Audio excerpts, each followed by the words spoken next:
Alors, bonsoir à tous. Bienvenue d'être parmi nous ce soir pour cette troisième rencontre sur la parole de Dieu.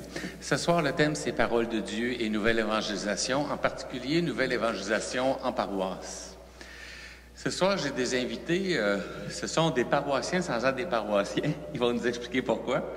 Et hier, j'avais Lynn qui était une passionnée de la parole de Dieu. Ce soir, mes invités sont passionnés pour la nouvelle évangélisation. Alors, je vous présente Hervé Bignet et Emmanuel Scraire. Bonsoir. Alors, bonsoir. Alors, Hervé et Emmanuel, vous habitez l'île Perrot et vous venez à la messe ici tous les dimanches. Votre paroisse d'appartenance, c'est ici. Vous êtes nos nouveaux responsables du groupe d'adolescents. Emmanuel, tu as développé dernièrement là, une offre de menu avant la messe où on peut aller faire des blagues aux gens, prier avec eux. Alors, vous êtes plein de créativité. J'aimerais que vous nous disiez un petit peu qui vous êtes comme famille, là, puis combien d'enfants, quel âge ils ont, etc. Bon, donc, on est mariés ça commence à faire longtemps, 17 ans. Puis notre cheminement de foi a toujours été dans l'implication. Je pense que Emmanuel, encore plus, elle vient d'une famille très pratiquante. Ses parents étaient là-dedans. Je pense qu'elle est tombée dedans étant petite, mais au sens large, c'est-à-dire qu'au niveau même de l'évangélisation. Moi, je viens d'un autre background. J'ai été athée jusqu'à temps que je me marie, dans le fond. C'est à ce moment-là où est-ce que j'ai été converti. Puis pratiquement en même temps de ça, c'est drôle de se retrouver tous les trois ensemble, mais justement, notre chemin d'évangélisation a côtoyé celui de Robin. C'est lui qui nous a interpellés au début, il y a de nombreuses années. C'est de là qu'est venu un peu notre cheminement à ce niveau-là. Fait qu'au début, quand on a rencontré Robin, on avait juste une seule fille, elle avait même pas un an encore, puis maintenant elle est rendue à 16 ans. On a eu depuis justement 3 autres enfants, donc on a 4 enfants en tout. On a deux filles, un garçon et une fille, donc de 16 à 10 ans. Puis selon toute vraisemblance, eux aussi sont dans la même lignée que nous autres. Fait que je pense que ça se transfère de génération en génération. Donc nos enfants aussi sont impliqués ici, puis ça les aide beaucoup, même dans leur propre foi, à passer un peu à travers l'adolescence. Emmanuel, explique-nous donc, vous, dans le couple, parce que vous êtes différents, hein? Et vous êtes un couple qui avait le feu pour la mission. Puis quand vous êtes en mission, comment se conjuguent vos talents différents?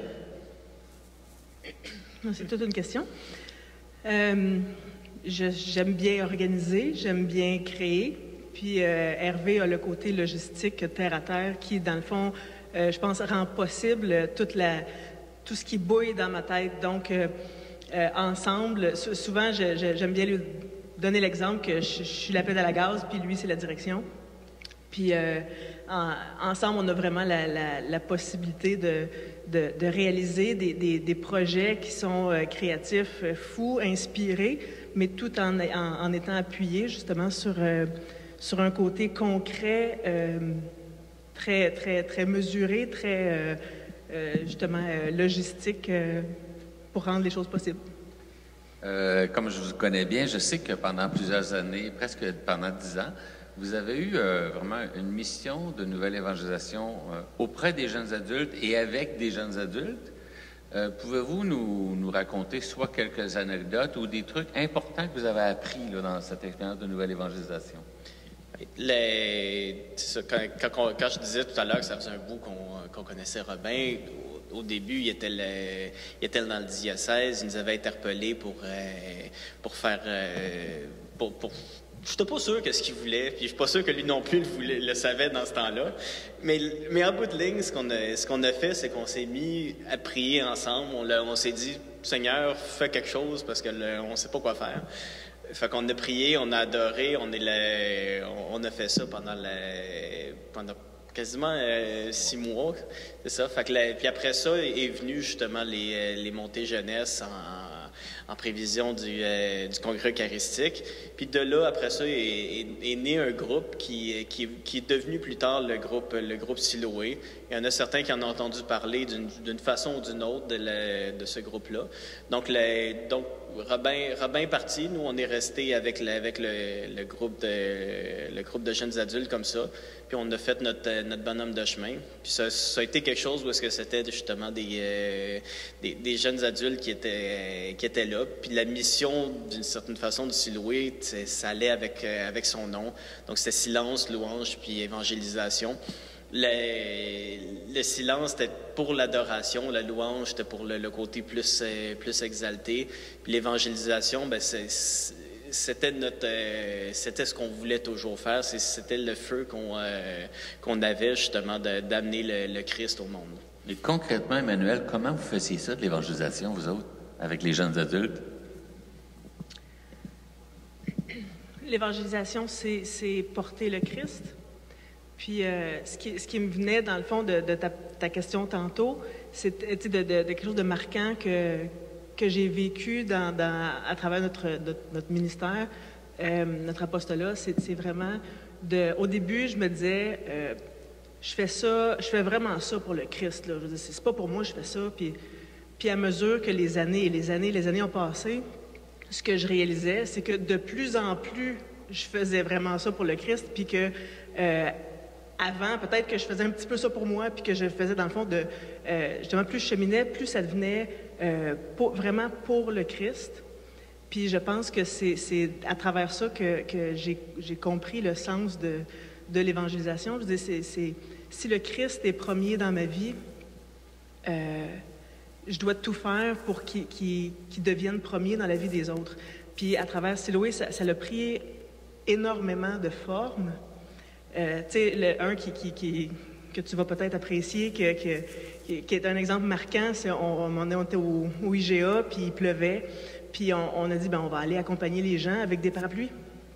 Puis on va simplement leur dire, quand ils vont nous demander pourquoi vous faites ça, c'est juste parce que Dieu est bon. Puis on fait ça pour la joie, pour votre joie. Puis ça fait que ça, c'était très, très au niveau du terrain. Mais on a aussi fait des... Un peu juste savoir l'impact de ça. Là. Quel genre d'impact ça a dû avoir? C'est vraiment bizarre. Là. Moi, je sors avec mes sacs d'épicerie. T'as quelqu'un qui arrive qui m'ouvre le parapluie. Puis là, je dis, pourquoi vous faites ça? Puis tu me dis, c'est parce que Dieu est bon. Alors, y a-tu de l'impact? Qu'est-ce que ça a eu comme impact? Mais un des impacts qu'on a vu d'abord, c'est que le IGA s'est mis à faire ça à 600 $. Mais... pas longtemps après, de fait, dans les pluies, c'est ça qui s'est passé. Mais non, c'est simplement dans les rencontres. Hein, fait que moi, j'ai vu quelques personnes, les autres ont vu d'autres quelques... C'est dans les rencontres, c'est dans la réaction, les gens qui sont touchés. Puis de fait, je l'ai refaite récemment, d'accompagner des personnes ici à la messe. Donc, c'était la pluie battante. Puis je suis allée chercher une dame à son auto qui marchait avec une canne. Puis je l'ai accompagnée longtemps. Moi, je tenais le parapluie. J'étais en dessous de la pluie. Puis elle s'arrêtait de temps en temps. Puis elle était tellement heureuse, tellement contente de voir qu'on posait un geste pour elle. Fait que, parce que Dieu est bon, parce que Dieu est bon, je vais te servir. Parce que Dieu est bon, je vais... Puis les gens sont d'abord ébahis. Ils sont surpris. Ils comprennent pas, mais en bout de ligne, vous n'avez pas besoin de comprendre. C'est pour votre joie, puis votre cœur va être rempli, puis je dépose une graine, puis je vous laisse aller. C'est ça. Mais attends, il y a une autre chose aussi, je pense, qui est vraiment intéressant dans ces événements-là. En bout de ligne, ça va toucher les gens, mais c'est vraiment ceux qui le font qu'en faisant ça, ça leur donne un plus grand feu. Ils se disent « Wow, c'est beau! » Ils sont tous justement réchauffés de par ça, de par le fait de servir le Christ. Justement, il y a des moments comme ça donnait l'impression un peu comme les apôtres qui disaient « Wow, c'est beau ce qu'on voit, c'est beau ce qu'on fait! » Fait que ça donne aussi ce feu-là à ceux qui le font eux-mêmes. J'aime ça, votre expérience, cette petite expérience-là, très concrète, qu'on peut même dire un genre d'évangélisation de rue, là, parce que l'évangélisation a toutes sortes de formes, ça, c'en est juste une. Souvent, même, on pense que c'est pas accessible, mais on voit que c'est très accessible. N'importe qui parmi vous dans la voiture, vous pouvez ouvrir le parapluie, accompagner quelqu'un, puis dire que Dieu est bon, hein, c'est tout simple. Mais ça nous montre aussi comment que notre vision catholique de l'évangélisation, c'est pas du prosélytisme. On n'essaie pas d'attraper les gens dans un genre de filet coincé. Il y a une dimension de gratuité parce qu'on vise toujours à faire expérimenter l'amour de Dieu. Et c'est une belle stratégie, c'est de désarçonner les gens, les rendre tellement surpris qu'ils baissent la garde. Et là, ensuite, on peut favoriser qu'ils fassent l'expérience de l'amour de Dieu. Alors, merci pour ce petit témoignage-là. J'aimerais vous donner un autre exemple, parce que là, c'était, par exemple, dans l'évangélisation des personnes, mais dans l'évangélisation des jeunes, un des éléments essentiels que vous avez vécu dans ce groupe-là, c'était quoi? J'aurais tendance à dire ultimement, ce qui manque dans le cœur des gens, c'est des relations. Les gens ont plus nécessairement faim, encore qu'il y en a, malheureusement. Les gens ont des soins de santé, mais même si c'est pas parfait. Mais ce qui manque vraiment dans le cœur des gens, c'est des vraies relations. Puis je pense que c'est ce que beaucoup de jeunes ont trouvé là-dedans. C'est des relations qui étaient signifiantes. Puis c'est à travers ces relations-là que les gens ont pu expérimenter Jésus d'une plus grande façon. Puis on a côtoyé des gens à évangéliser. On est allé en prison, il y a donc des gens qui étaient vraiment sans Dieu à évangéliser, mais on a travaillé aussi beaucoup, justement, au niveau des jeunes, c'était des gens déjà croyants qui voulaient du ressourcement. Puis je pense qu'au niveau, on a tous besoin j'ai besoin d'être évangélisé, on a tous besoin de se convertir, puis d'avancer sans arrêt. Puis je pense que quand on a commencé à vivre vraiment des soirées de louanges hebdomadaires, puis très, très fervente, mais engagée, ça l'a vraiment permis d'évangéliser nos cœurs parce qu'on a découvert à travers ce mode de vie de louange-là, c'était pas juste une soirée, mais c'était toute notre semaine qui était nourrie par ça. On a appris à découvrir qui Dieu est. Puis, parce qu'on dit souvent merci pour le repas ou pour la chose pour la guérison de telle personne, pour le fait que... on est beaucoup dans l'action de grâce. Puis là, on avait cheminé à travers ce groupe-là au niveau de la louange, vraiment pour louer Dieu pour qui il est. Puis en ce sens-là, s'il est, peu importe, prince de la paix ou peu importe, là, mais un libérateur, ça vient me parler dans mon propre quotidien. Puis ça nourrit ma relation avec lui. Puis, ça fait de moi un témoin plus en route. Puis donc, je suis nourrie à la source pour aller porter Dieu au monde ensuite. Un des éléments qui était formidable dans ce groupe-là, c'était le fait que c'est un groupe. Les jeunes ont besoin d'être ensemble, mais pas juste les jeunes, tous les êtres humains. Et on ne peut pas cheminer seul dans la foi. On a absolument besoin de cheminer ensemble. Il y a quelque chose qui est complètement délirant pour nous, les catholiques, qu'on nous dise de rester à distance les uns des autres. Ça n'a aucun sens. Hein? Jésus ne veut pas qu'on reste à distance les uns des autres. Au contraire, il veut qu'on s'approche. Peu importe la situation, si l'autre est dans la souffrance, on se met à genoux avec, on pleure avec, mais on doit se rapprocher. Et si Loïc, vous avez vécu ça, je me souviendrai toujours, une grande conversion, c'était la fille de l'ancien imam de la mosquée de Châteauguay, qui a été invitée à ce groupe-là par une jeune fille du groupe qui travaillait chez la maman de notre curé. Puis elle l'a invitée à venir dans un week-end. Puis dans ce week-end-là, nous, on faisait de l'adoration eucharistique toute la nuit. Puis les gens se levaient la nuit pour aller faire au moins 1 heure d'adoration. Et moi, je suis allé devant Jésus, puis j'ai dit, Seigneur, je sais pas quoi faire avec elle. Faut-tu que je fasse une catéchèse? Qu'est-ce qu'il faut que je fasse, Seigneur? Et finalement, le Seigneur m'a pas répondu. Fait que j'ai dit, Seigneur, regarde, arrange-toi. Moi, je sais pas quoi faire. Et cette jeune fille-là, durant la nuit, elle a vu toutes les jeunes mettre leur nom pour aller faire de l'adoration eucharistique. Elle s'est informée c'était quoi. Fait qu'elle a mis son nom, sans trop savoir c'était quoi. Elle débarquait, là. Puis elle n'était jamais rentrée dans une église catholique de toute sa vie. Puis là, elle arrivait dans un groupe de jeunes catholiques, mais assez fervents. Et là, quand elle est allée dans la chapelle pour l'adoration, elle a vu plusieurs jeunes, dont un jeune qui, lui, a passé 4 heures en adoration eucharistique.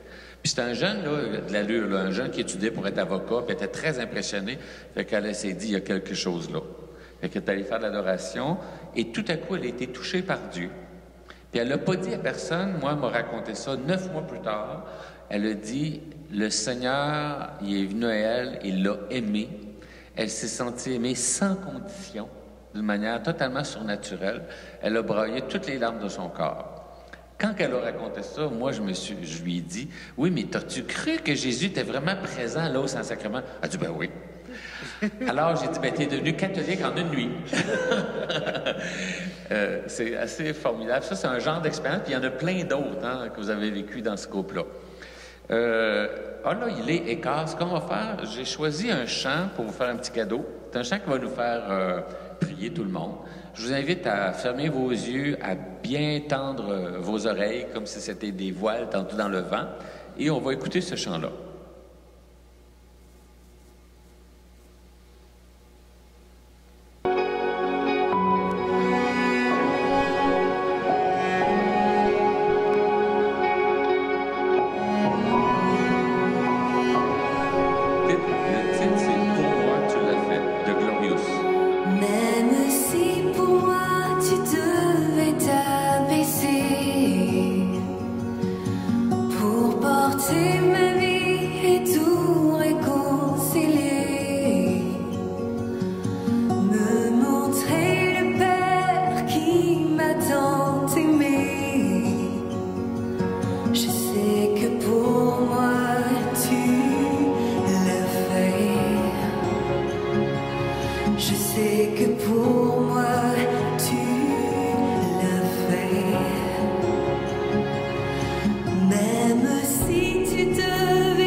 Dieu tient toujours ses promesses.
Alors, j'aimerais passer à une autre mission que vous avez vécue. Après les jeunes adultes, le Seigneur vous a orienté vers les adolescents. Racontez-nous la providence, les événements qui vous ont amené à travailler avec les adolescents, puis aussi, qu'est-ce que vous avez vécu là? Parce que je sais que ça a été fort.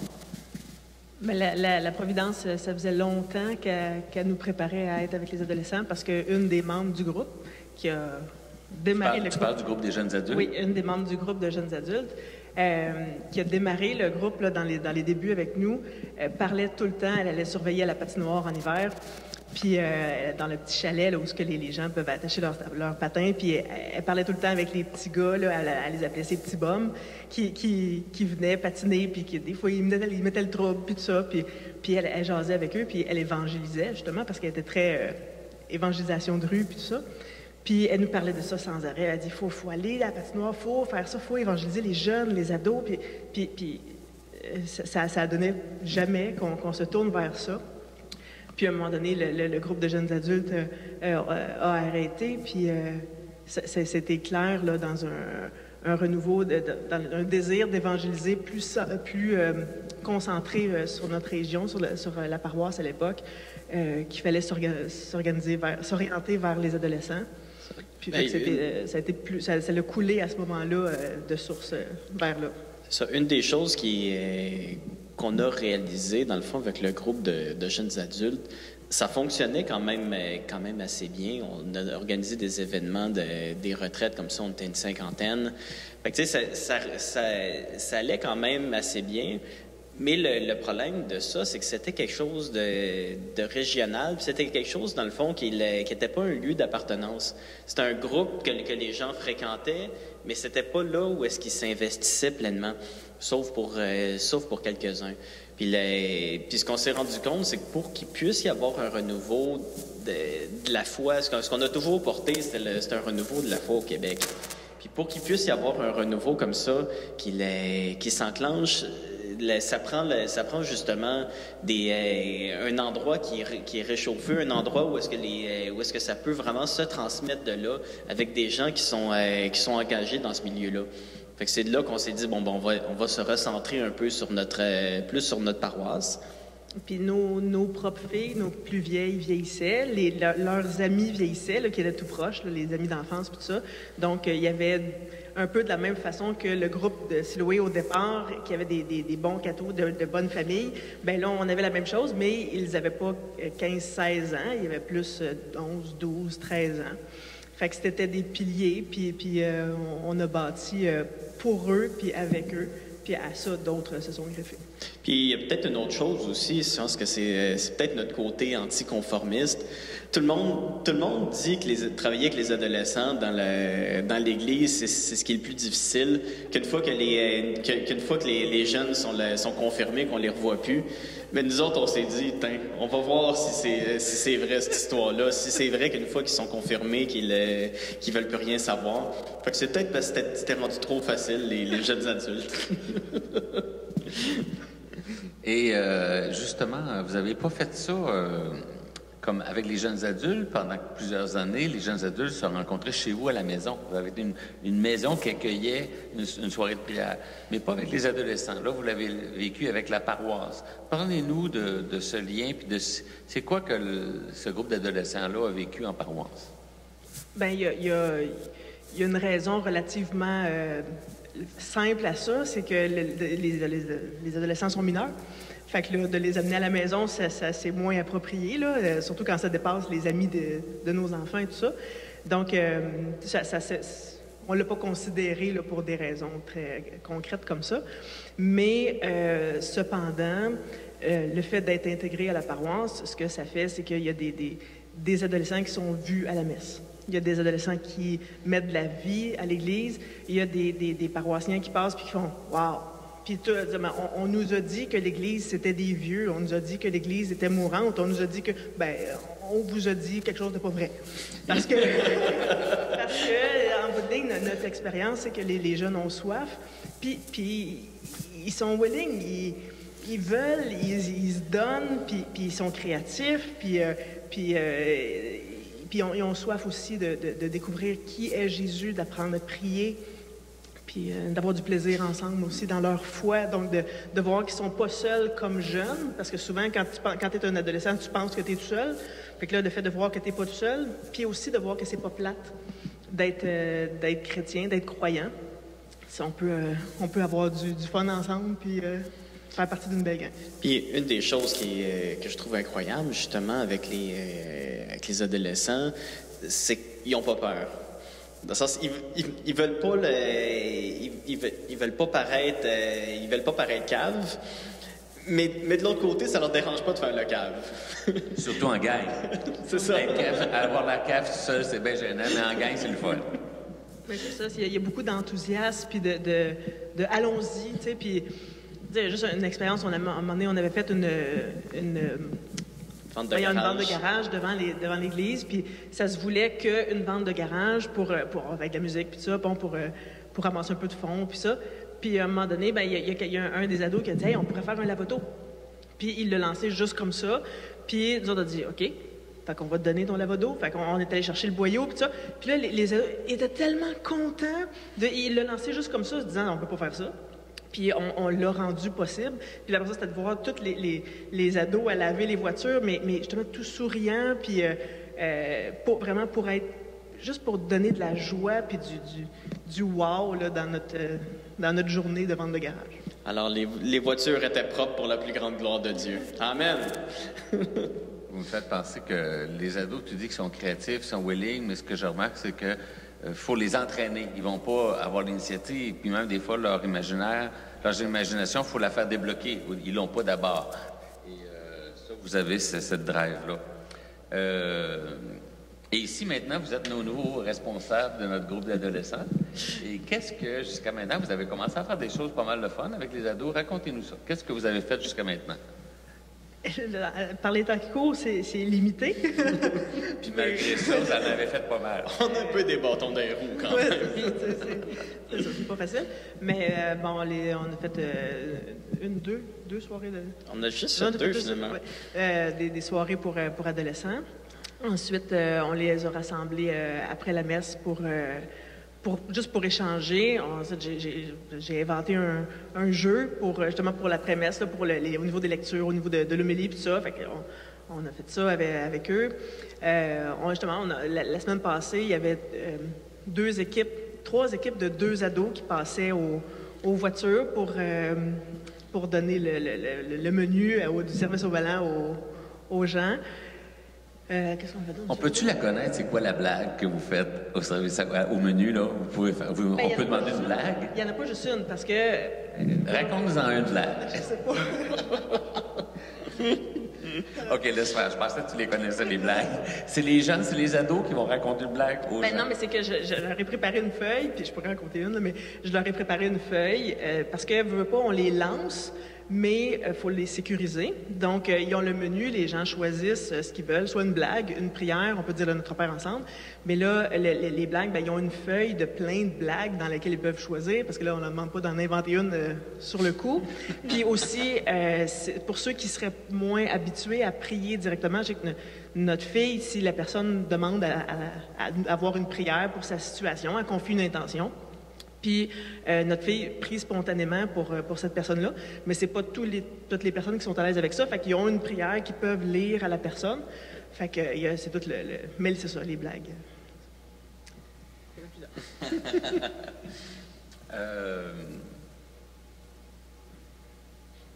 Vous avez des grands désirs. Vous êtes un couple enflammé pour Jésus, puis pour la mission d'évangélisation. Vous aimez tellement le Seigneur, vous êtes tellement conscient de l'importance de la foi dans nos vies, que vous aimeriez ça enflammer le Québec. Tu disais, hein? Vous avez le désir de voir les Canadiens français et tous les autres se réouvrir à la foi. Moi, c'est étrange.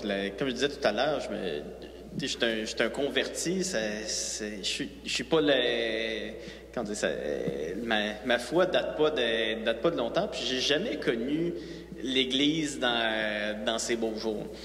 J'ai toujours connu l'Église dans son déclin, puis c'est quelque chose que je veux voir, justement, l'Église dans ses beaux jours. Les messes pleines, les gens qui débordent de joie pour le Seigneur. Fait que c'est ce que je veux voir. Puis à ma propre conversion, justement, tu parlais tantôt d'une jeune à Tracy. Moi aussi, je me suis converti devant le Saint-Sacrement. Tout bonnement comme ça, ça faisait un bout que je cheminais. Puis justement, j'étais devant Jésus au Saint-Sacrement. J'étais vraiment athée. Puis j'ai dit à Dieu, auquel que je croyais pas, j'ai dit, je te donne toute ma vie. Puis à ce moment-là, je suis devenu croyant instantanément. Mais par exemple, avec ça, il y a Dieu qui m'a donné un cadeau, c'est l'amour de l'Église. Puis ce cadeau-là, ça m'a pris beaucoup d'années pour comprendre qu'est-ce que ça voulait dire. Mais finalement, c'est probablement le plus gros cadeau. C'est-à-dire que c'est cette confiance-là, comme quoi que l'Église transcende toutes les erreurs des hommes, tout ce qui peut aller tout croche, que l'Église est au-delà de ça, puis que l'Église, c'est le corps du Christ, puis qu'il y a le Christ qui veut que tout le monde soit intégré dans cette Église-là. Je pense qu'il y a une prière que j'ai faite souvent là, quand on avait l'occasion de... Quand des gens voulaient prier pour moi puis qui demandaient « Qu'est-ce que tu veux? » je pense que ce que j'ai demandé le plus souvent, c'est de ne plus m'appartenir. Puis c'était vraiment c'est mon plus grand désir parce que je sais que bon, je suis limitée, mais si ma priorité, c'est vraiment Dieu, d'abord de rendre Dieu toujours plus prioritaire dans ma propre vie, mais que je sais le besoin que les gens ont de Dieu, ce besoin-là qu'ils ne connaissent souvent, là, pour beaucoup, pas eux-mêmes. Mais je sais que si je ne m'appartiens plus, Dieu va pouvoir travailler toujours plus à travers moi pour se donner au monde. Puis c'est vraiment la prière qui m'a habité le plus là, à travers tout notre apostolat, là, pour... justement, cette importance-là de donner fait que c'est ce feu-là, comme tu dis. Là. Alors, on va écouter un autre chant qui décrit bien un peu votre état d'esprit et l'état d'esprit de tous ceux qui se mettent disponibles pour servir le Seigneur. Le titre, c'est « Me voici ».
me voici, façonne-moi, fais ce que tu veux de moi.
Est-ce qu'il y a quelque chose dans ce chant-là qui a éveillé... Est-ce que ce chant-là a éveillé quelque chose en vous?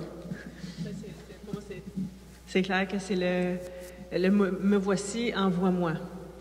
Puis, je me souviens dans ma vie de foi, dans toutes mes expériences de jeunesse, comment que c'était, me voici, puis avec beaucoup un gros point d'interrogation, parce que comme jeune, OK, me voici Seigneur, mais qu'est-ce que je fais?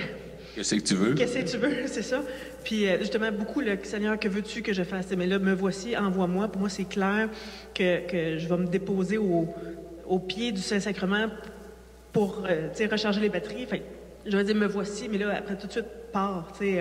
Ensuite, partir en mission, partir donner au monde ce dont il a tellement besoin. Oui. Quelque chose qui me vient, justement, des chants de louange comme ça, des chants dynamiques. C'est comment est-ce que dans notre propre vie, la louange, puis on faisait de la louange devant le Saint-Sacrement, comment que ça, finalement, ça nous donnait de l'espérance. Puis que c'est cette espérance-là qui fait que tout est possible. C'est cette espérance-là qui fait que quelque chose qui semble sans issue, tu dis « Wow, Seigneur, t'es tellement bon. » C'est toi qui nous montre le chemin. Puis c'est l'expérience je pense que ce qui nous a marqué tous les deux dans la louange, c'est ça. Comment que ça nous a baignés dans l'espérance. Le fait de voir les actions de Dieu, le fait de voir ce qu'il faisait dans nos vies, puis toutes les affaires merveilleuses qu'on a pu voir, puis le fait juste de louer le Seigneur pour ce qui est, pour toutes les actions qu'il a faites dans l'histoire du salut. Ça donne cette espérance-là, comme quoi qu'il y a rien qui est impossible. Puis tout ce que le Seigneur attend de nous, c'est qu'on le fasse. Qu'on aille de l'avant. Donc, je pense que c'est vraiment ce côté-là, c'est cette espérance-là qui nous a donné le feu. Votre témoignage confirme l'expérience de 2000 ans de vie chrétienne, de christianisme. C'est que c'est l'espérance qui nous envoie en mission. Tu ne peux pas être missionnaire sans espérance. Et peut-être que justement, l'absence, le fait qu'on n'ait pas une église en mission, peut-être que ça révèle quelque chose sur un manque d'espérance. Il y a un grand écrivain catholique, je pense c'est Charles Péguy ou Georges Bernanos, qui disait que l'espérance était la petite sœur à côté de la grande sœur charité puis la grande sœur foi, mais que c'était la petite sœur qui les prenait par la main et qui tirait en avant. Hein? Ça fait Péguy, ça. Et souvent dans nos vertus théologales, foi, espérance, charité, l'espérance est comme toujours cachée derrière la foi, dans la foi, mais c'est elle qui nous emmène en avant, c'est elle qui nous fait marcher, c'est elle qui nous fait avancer, foncer, au-delà de nos limites. Je sais que tu as quelque chose à dire. Oui, bien, il m'est venu une image que j'ai répétée vraiment souvent. Je vais essayer de la décrire pour si vous imaginez une feuille de papier sur laquelle il y a des photos de 9 pots maçons remplis d'eau, donc 3 rangées de 3. Okay, des pots maçons remplis d'eau. Sur le premier, en haut à gauche, vous mettez push, une goutte comme un jet de colorant. Donc, sur le premier, en haut à gauche, vous avez un petit jet de colorant bleu dans le pot maçon rempli d'eau. Puis là, plus ça va, les rangées de pots maçon d'eau, on voit le jet qui se disperse jusqu'à ce que le dernier pot maçon rempli d'eau soit tout coloré bleu. Donc, on voit vraiment l'évolution de la coloration de l'eau. Puis, j'ai dit, dans mon expérience de louange, c'est comme si le pot maçon rempli d'eau représentait ma souffrance dans ma vie, mes difficultés, les obstacles et tout ça. Puis, l'espérance, c'est le jet de colorant qui est rempli, qui colore toute l'eau. Puis, en bout de ligne, à la fin, c'est autant un pot maçon d'eau. Il n'y a pas moins d'eau, mais elle est devenue bleue. Elle a une toute autre couleur, puis l'espérance vient pas enlever nécessairement mes difficultés, mes obstacles, mes accrochages, mais elle leur donne une couleur différente qui fait que ben, je les vis avec Dieu, puis ça change tout. Ça change absolument tout. J'aime ça que tu parles de ça parce qu'il faut aborder un sujet important. C'est que souvent, quand ça nous appelle, on se pense toujours pas capable. Et toi, il y a quelque chose que tu m'as dit souvent qui m'a impressionné. Je ne m'attendais pas à ça. Puis là, je vais révéler ça à tout le monde. Moi, je trouve que c'est comme une de tes faiblesses, de tes défauts. Souvent, tu m'as dit, moi, je ne suis pas sociable. J'aime pas parler avec le monde. Pourtant, le Seigneur t'a emmené dans une mission. Tu es constamment à parler avec les gens. Puis, on ne se rend même pas compte que tu as une nature plus timide, pas sociable. Alors, comment tu as fait pour dépasser comme ça cette limite-là, là, parce que c'était un réel obstacle à être en mission, ça? Je ne l'ai pas dépassé. OK, d'accord. Dans le sens où c'est toujours difficile. C'est encore. Et tu le fais pareil. Je le fais pareil. Pour Jésus? Puis mon point de vue, c'est que j'ai pas eu le choix. Pourquoi? Parce que Jésus, Dieu, m'a pointé un endroit où aller. Puis il m'a dit, ça, c'est là que je veux que tu ailles. Fait que bon, je veux que tu ailles faire... Tu sais, c'est toujours une petite chose à la fois. Là. Bon, là, tu vas faire un week-end à Chelsea avec des jeunes. Là, tu vas animer une soirée de prière. Là, tu vas... Fait que ça, c'est l'objectif. Puis là, dans le chemin, il m'a dit, regarde l'objectif, regarde moi, puis regarde pas ailleurs. Si je comprends bien, tu es comme les AA, une journée à la fois. Aujourd'hui, Seigneur, aujourd'hui, tu vas faire ça. Tu es d'accord pour aujourd'hui, Seigneur? Oui, puis c'est un pas... Je m'émerveille de ça parce que, à un moment donné, ce que je ne fais pas, c'est improviser devant des gens. Okay? Là, c'est le fait de répondre... Ce que moi, je fais constamment. Mais donc, le fait de répondre aux questions, je sais pas, ça s'y prête bien, mais juste dire, bon, là, tu as une demi-heure, remplie-la. Moi, je ne fais pas ça. Puis, à un moment donné, on a organisé une messe, là, la soirée de prière et tout ça. Puis... tout allait mal. Tout allait mal, mais pas juste... Le prêtre n'était pas là, les musiciens n'étaient pas là, personne n'était là. C'était n'importe quoi. C'était n'importe quoi. Sauf ceux qui étaient à la messe, eux autres étaient là. Les participants étaient là, mais personne dans l'équipe était là. Fait que là, moi, je me retrouve moi, ma job, c'est-à-dire de veiller à tout, parce que je travaille en arrière, d'habitude, c'est là que je suis confortable. Mais là, il est 7 heures, c'est à cette heure-là que ça commence, ou 7h30, là, peu importe. Puis il n'y a personne. Fait que, ben, j'ai un micro, puis je me plante devant le micro. Puis, ben, je leur ai parlé pendant une demi-heure. Alors que tu n'es pas habitué du tout d'improviser. Ça vient tranquillement, là, dans le sens que j'ai cheminé beaucoup, mais je ne veux plus m'appartenir. Fait que forcément, j'étais allée le dire au bon Dieu. Lui m'a dit, c'est là qu'on s'en va. Fait qu'il manage, il s'arrange pour que les choses passent, puis...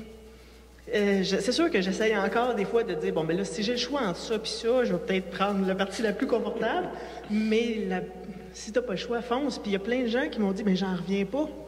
Tu peux pas, toi, ne pas être sociable. Tu peux pas ne pas vouloir parler avec le monde. Tu peux pas te dire que t'es pas à l'aise devant les gens. Mais justement, ça, c'est gloire à Dieu. Fait que là, tu as la preuve que, tu sais, si tu dis, toi, mettons que j'ai pas tel sentiment, telle qualité, tel don, fait que je peux pas faire ça, bien, je suis la preuve que c'est pas vrai. T'sais.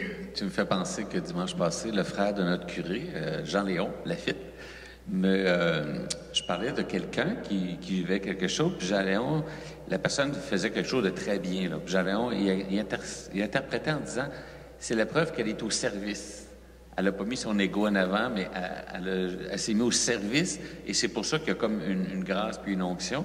Et c'est un peu ça, c'est que tu t'es mis au service en te dépossédant de toi-même, et le Seigneur te permet de vivre des choses que humainement, tu n'aurais pas voulu vivre puis vivre. Sois béni, Seigneur, qui nous amène toujours dans la mission. Dieu nous amène toujours dans le dépassement de soi. Et finalement, on trouve beaucoup de bonheur à se dépasser. Ça, c'est vraiment le côté qui est incroyable de tout ça. Ce que je disais tantôt, justement, on commence en faisant quelque chose, ça ne nous tente pas. Il y a telle affaire, je vais passer pour un con. Puis finalement, tu le fais, tu ressors de là, c'est comme waouh, c'est capoté, c'est incroyable qu'est-ce qu'on a fait ce soir. Fait que il y a une couple de soirées à Chersey, justement, avec des jeunes adultes, avec les adolescents, même affaire. Quand tu vois que tu t'organises quelque chose, puis que le monde, ils sont bouleversés par ce que tu fais. Je pense qu'il y a une joie dans le fait de donner, puis de voir que Dieu agit. Puis ça, c'est ce qui est beau quand je parlais d'espérance, c'est que le fait de voir l'action de Dieu là-dedans, ben ça craint l'espérance, comme quoi Dieu est avec nous, puis si Dieu est avec nous, qui sera contre nous? C'est ça, puis ce bonheur-là, je veux dire, c'est tellement grand, ça se décrit pas, là, tu finis une soirée ou un événement, ou peu importe, là, puis là, tu t'assois, t'es crevé, puis tu te souviens de toutes les choses, les obstacles, les bâtons des roues que tu as eu avant, puis tout ça, là, puis là, tu t'assois, là, puis tu fais « wow ». Mais la plénitude, la paix, des fois, je jubile de paix. Je veux dire, c'est tellement extraordinaire. Puis là, c'est le fait de le vivre, tu te dis, ben il faut que tout le monde goûte ça. Parce que, je veux dire, moi, ce que j'entends, c'est de la souffrance, c'est des tristesses, c'est des deuils, c'est toutes sortes de... C'est le train-train quotidien qui n'est pas facile, puis ça. Puis il faut que tout le monde vive ça. Puis là, ben, ce que ça fait, c'est que ça te donne... le bon Dieu a trouvé comment faire pour que tu fasses la prochaine affaire. Puis c'est extraordinaire. Puis c'est ça qui, justement, qui craint, qui augmente, qui met le feu au désir d'aller en mission. Parce qu'après ça, tu te dis, si ceux qui assistent goûtent une paix si grande, ben peut-être qu'après ça, ils vont vouloir aller dans leur milieu, dans leur famille, dans leur réseau, pour faire vivre ça à d'autres aussi. Puis... c'est ça, c'est une contagion de bonheur. Et est-ce que vous remarquez si les adolescents, quand on les amène dans des expériences de dons, est-ce qu'ils vivent quelque chose de semblable? Là, ces temps-ci, c'est très particulier. Puis je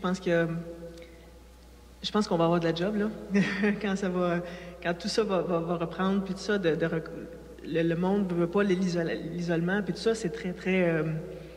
c'est très, très dur. Mais...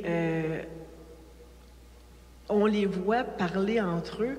Tu sais, c'est ça. C'est quand tu les entends parler, ou bien souvent, c'est que tu entends le parent te dire « Hey, mon enfant », parce que des fois, ils le disent pas, mais « Hey, mon enfant a tellement trippé, a tellement aimé ça ». Puis là, ben ils répondent à l'appel. Ça fait qu'ils répondent à l'appel. Est-ce que... je pense qu'on n'a pas encore l'expérience là, suffisamment pour leur dire est-ce qu'ils vont vouloir... être leader de cette manière-là, tout de suite à l'école, mettons, je sais pas, je sais qu'il y en a plusieurs qu'on a vus qui vont vouloir au moins se risquer à témoigner, à s'afficher. Tu sais, c'est un des fruits qui est, je pense, surtout à l'école secondaire, non négligeable. Là, mais c'est ce qu'on a constaté, au moins, avec une de nos filles. Le fait d'avoir vécu des expériences fortes, d'avoir vécu des choses comme ça avec d'autres, d'avoir expérimenté profondément le Seigneur, littéralement lui parler, justement, ça fait qu'elle aussi est gagnée par cette espérance-là, justement, puis que cette espérance-là devient contagion dans sa propre vie. Dimanche dernier, on a vécu une expérience nouvelle où on a embarqué des adolescents. Alors, on a la chance dans notre paroisse d'avoir une certaine quantité d'adolescents, là, une dizaine, qui ont accepté de nous aider pour être catéchètes auprès des enfants. Et là, avec toutes les restrictions, on ne peut pas se rassembler, ni en dedans, ni dehors. Puis Emmanuelle, elle est très créative, fait qu'elle nous a pas mal bousculé là, pour qu'on trouve des idées. Là. Elle nous fournit des idées, puis bon, ça nous stimule. Et finalement, on a fait comme catéchèse, on a décidé de faire la catéchèse dehors. On n'avait pas le droit de rassembler les enfants, mais on a obtenu la permission de permettre que les enfants sortent de la voiture puis se mettent devant le char de leurs parents. Puis là, fait on a parqué, on avait une quinzaine de chars. On a parqué des chars par groupe de 5 chars. On a mis un animateur devant 5 chars, dont 2 de ses filles, qui ont animé chacune un groupe de 5 chars, puis un autre jeune de 17 ans qui en a animé un autre groupe. Et ils animaient les enfants dehors, sur la parole de Dieu. Puis il y avait des animateurs secondaires qui, après un petit 5 minutes d'animation, par exemple, sur la première lecture, l'animateur secondaire faisait bouger les enfants. Puis, en principe, il devait faire bouger les enfants tout en récitant la parole de Dieu, style « On spin pendant 1 minute en disant « Heureux ceux qui n'ont pas vu et qui ont cru », etc. Et je sais qu'à la fin de ça, tu as une de tes filles qui a perdu la voix tellement elle avait crié. Peux-tu nous témoigner un peu qu'est-ce qu'elles ont dit dans la voiture? Quand vous partez dans la voiture, ils vous racontent toujours ce qu'ils ont fait. Donne-nous leur témoignage de cette expérience-là qui était très spéciale. Moi, j'ai jamais vu ça au Québec, du monde qui font une catéchèse dehors puis de cette manière-là. Avec la TV qui était sur place en plus, là. Ah oui, c'est ça. Ça a été filmé par Celle et Lumière. Bien, là, je me rappelle pas qu'est-ce qui a été dit, mais ça par exemple, je pense que c'est quelque chose qui revient à chaque fois. C'est... là, tu sais, justement, discutons de... Là, qu'est-ce qu'on va faire, là? Puis là, c'est comme l'intérêt. Surtout, on a une de la gang qui est un peu plus... dans sa crise d'adolescente, là. Puis, mais là, ce que ça fait, c'est... Tu sais, là où est-ce que, d'habitude, ça me tente pas, mais là, c'est justement, c'est la joie, c'est le sourire, puis ça, puis c'est vraiment, bon, mais là, la prochaine fois qu'on va faire ça, puis là, ouais, mais il faudrait peut-être plus le faire. Puis, là, on a fait ça une fois. Il n'y a personne qui vous a dit qu'on allait refaire ça, mais ce qu'ils font, c'est « Ah, ben là, c'est comme ça. Ah, moi, je vais le faire de même, puis il y a telle chose comme ça. » Ils veulent le refaire. Puis en général, ce que ça fait aussi, qui peut rendre difficile de répondre à ta question, c'est qu'ils parlent tous en même temps, l'un par-dessus l'autre, puis ils se coupent. Ça veut dire que je suis très content. Ben c'est ça a toute l'espèce de feu, puis là, de moi, je veux raconter mon petit bout, puis là, après ça, puis là, toi, tu parles, ah, ben je vais t'écouter aussi parce que je veux le savoir, puis... Fait que c'est ça. Ils sont heureux, puis sont enthousiastes, puis sont joyeux. OK. Puis moi, j'ai une question pour Hervé, parce qu'en fait, dimanche passé, il y a une maman dans une vanne avec ses 6 enfants qui m'a dit « Robin, c'est vraiment cool, la messe dehors. On connaît plein de monde, on découvre plus de monde, on fait plus communauté à la messe dehors que quand on avait la messe en dedans, où on se parlait jamais. » Puis toi, tu m'avais passé des commentaires sur comment tu aimais la messe dehors. Parle-nous de ça, Hervé. En bout de ligne, c'est peut-être comme je dis, quand je parlais tantôt de notre côté non conformiste, ça permet de faire les choses autrement, mais surtout, c'est que ça semble sur l'essentiel. C'est-à-dire que en sortant du cadre ordinaire, c'est pas nécessairement parce qu'on le veut, parce qu'on veut être originaux puis tout ça, mais ça, c'est le terrain de jeu qu'on a pour faire de quoi. Ben, c'est à l'extérieur, dehors, et puis Dieu merci qu'on a un curé qui a des initiatives comme ça. Donc, mais personnellement, moi, je trouve ça juste incroyable parce qu'on voit justement que malgré les contraintes, malgré tout ça, ceux qui se présentent, c'est ceux pour qui que Jésus est important. Ceux pour qui que l'Eucharistie est important, en soi, c'est quelque chose. Je veux être là pour Jésus parce que je sais que Jésus est là pour moi. Puis je pense que, une chose que j'ai remarqué souvent, mettons quand les gens racontent des histoires de miracles ou de conversion, c'est un témoignage, puis ça met le feu à l'intérieur. Puis ça fait tout le temps une espèce de joie, puis il y a vraiment un moment autour de ces choses-là. Mais j'ai l'impression qu'il y a ça qu'on goûte à la messe, parce que le fait d'aller à la messe comme ça est un témoignage. Fait qu'on voit, quand on salue d'une voiture à l'autre à la paix, il y a comme une connexion autre que juste, bon, ben on va à la messe, puis on donne la paix à nos voisins, puis aussi gentils qu'on est d'habitude. Mais là, il y a vraiment un hey, bravo d'être là, puis on est ensemble là-dedans, puis hey, c'est extraordinaire de vivre ça, là, tu sais. C'est ça, puis c'est la chose qui peut être facile de perdre de vue, mais jusqu'à quel point qu'on est chanceux d'avoir ça. Je veux dire, au Québec, il y a combien de personnes qui ont accès à l'Eucharistie? Il n'y en a pas beaucoup. Je veux dire, s'il y en a 1000, peut-être, quelque chose comme ça, il n'y en a pas beaucoup sur sa grandeur du Québec qui a accès à ça. Puis nous, on est chanceux d'avoir accès à ça. Ça amène justement ce côté-là qui est encore plus merveilleux, justement, d'être là. Puis ceux qui sont là, parce que le stationnement n'est pas plein, c'est pas parce qu'il y a, c'est pas parce qu'il y a trop de monde ici. Il pourrait y avoir plus de monde, mais ceux qui sont ici, c'est ceux qui justement savent que c'est important, savent que Jésus, comme ils disent dans les documents conciliaires, c'est la source et le sommet de la vie chrétienne, l'Eucharistie. Donc c'est une chance qu'on a de pouvoir l'avoir. Alors, je vous remercie d'avoir pris le temps de vous déplacer pour venir vivre ça avec nous ce soir. On arrive déjà à la fin.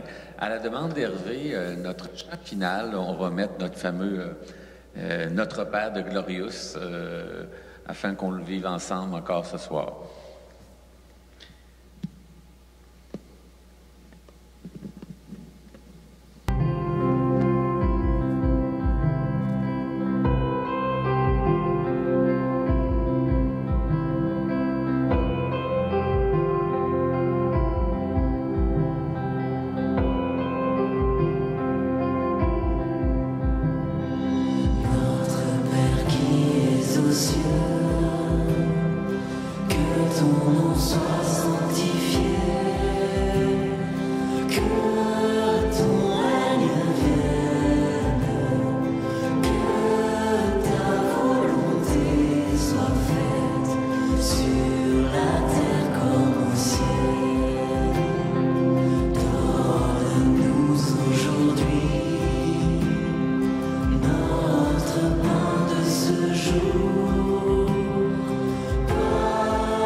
La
Je pense que je ne trahirais pas votre sentiment si je dirais qu'une des actions de grâce que vous avez dans votre cœur, c'est un grand merci à l'abbé Clément pour toute son ouverture aux initiatives nouvelles, puis son désir d'ouvrir les portes pour l'évangélisation, puis pour les paroissiens aussi, pour qu'on devienne une paroisse vivante et missionnaire, hein? Je ne me trompe pas.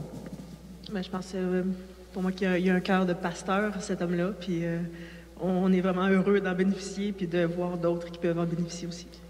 Moi, quelque chose quand même que je trouve qui est toujours important à garder en tête, c'est que c'est beau tout ce qu'on peut vivre, mais comme dans la région justement du Grand Châteauguay, c'est à peu près 50 000 personnes. Fait qu'il y en a peut-être 1000 qui gravitent d'une certaine façon de près ou de loin à travers toutes les églises. Fait qu'il y en a 49 000 qu'il faut aller chercher. Il y en a 49 000 qui souffrent de ne pas connaître le Christ. Puis je pense que justement, c'est ça l'évangélisation, c'est d'être capable de voir ça puis de dire c'est là qu'il faut qu'on aille. Que le Christ n'aurait pas eu de repos tant que les 49 000 qui sont dans toute la région ne sont pas rejoints, ne sont pas dans la bergerie. Et une des découvertes qu'on a faites un peu ensemble avec James Malone, c'est de changer notre manière de voir. C'est que la paroisse n'est pas là pour les paroissiens, c'est que les paroissiens, c'est notre staff missionnaire pour l'évangélisation de la ville, des gens autour. Donc, les 1000 qui sont ici, on a le défi de tous entrer dans la joie, dans l'espérance et la mission avec Jésus pour rejoindre ceux qui sont partout. Puis les rejoindre de 1001 manières, selon ce que l'Esprit Saint veut susciter dans nos vies. Parce que la mission se fait pas, c'est pas tout le monde de la même manière, c'est selon les voies de Dieu. Alors, merci encore d'avoir pris ce temps avec nous. Merci à vous qui êtes ici dans le stationnement. Ça nous a fait plaisir de vivre cette expérience-là. Hein? On n'est pas des professionnels, on est des amateurs, des paroissiens comme vous autres. Puis on expérimente, on teste notre système, là, puis on va voir qu'est-ce qu'on peut faire avec ça. On vous souhaite une bonne fin de soirée, un bon retour à la maison. Puis continuez de rendre gloire à Dieu toute la soirée pour les belles choses qu'on vit ensemble à la paroisse. Amen. Merci beaucoup. On prie pour vous. Au revoir.